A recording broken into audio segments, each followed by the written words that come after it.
kind of want to change into like maybe a hip hop mode, and I should be like all yo, yo, yo. Like, do you think the kids will like that?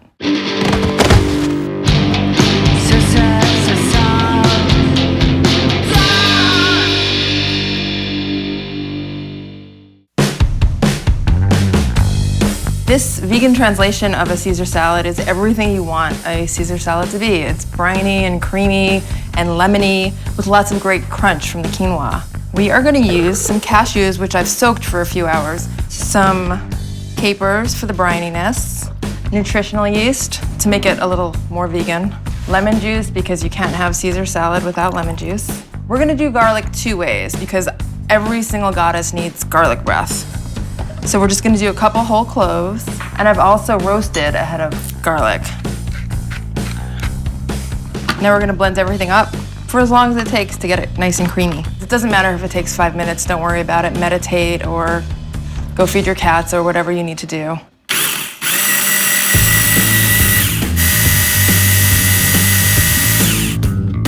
And if it seems a little thick, have some water at the ready to get it to a dressing consistency. Oh yeah, as you can see, it's nice and smooth and creamy. Kind of looks like tahini.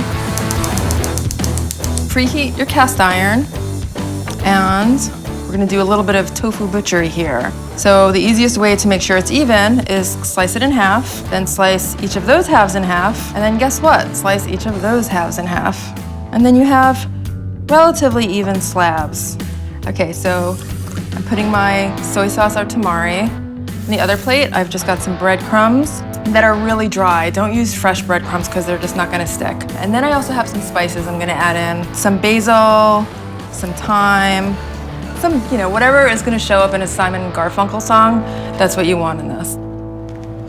So I'm gonna dredge each one and have them all ready at the same time to put into the pan so one's not cooking longer than another.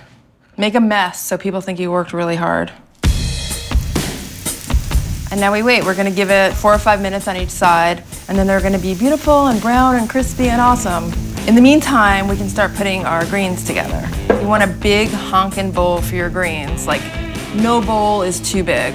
Put some quinoa on it. That's practically become my motto. And the quinoa is great because it adds texture and crunch, and it's so pretty. Take off your faux punk rock bracelet first. Toss everything together. You remember our dressing from a minute and a half ago. Just get all that dressing in. And I'm gonna use my hands again to toss it. You can totally use tongs, but hands are just so much easier and funner. It's all about vegan translations. And for me, a vegan Caesar salad has to have avocado. Now we're gonna plate. At this point, use tongs in case somebody comes into the kitchen. They don't wanna see you messing around with your hands. And you could be like, they're clean, I swear, but they're not gonna believe you. So, I'm gonna show you how to slice your tofu so people go, is that chicken? And you're like, no, psh. Don't do that, don't hit people. So you take your tofu, and anabayas just means on an angle. Why can't we say on an angle? I don't know. And people think it's not tofu. And then they say, well, I would eat tofu if it looks like that. So there we have it. Beautiful Caesar salad with breaded tofu and quinoa and stuff. Do you like the Price is Right flourish or not? I think the flourish is important.